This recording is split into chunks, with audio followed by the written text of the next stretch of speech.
Salam dostlar, nano filtrsiz akvaryumun qurulması haqqında qısaca məlumat vermək istəyirdim sizə.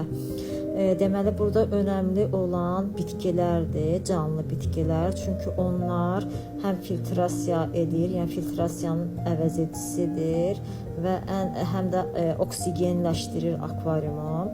Məsələn, bu akvaryum 10 litrlik akvaryumdur və burada ikinci planda isə ilbizlər və krevetkalar daha önəmlidir.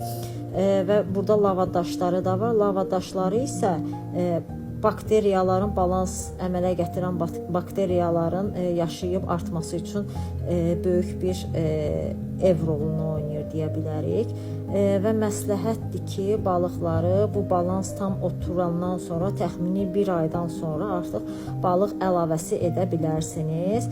5 ədəddən artıq balıq atmamağınızı məsləhət görürəm. Təşəkkürlər.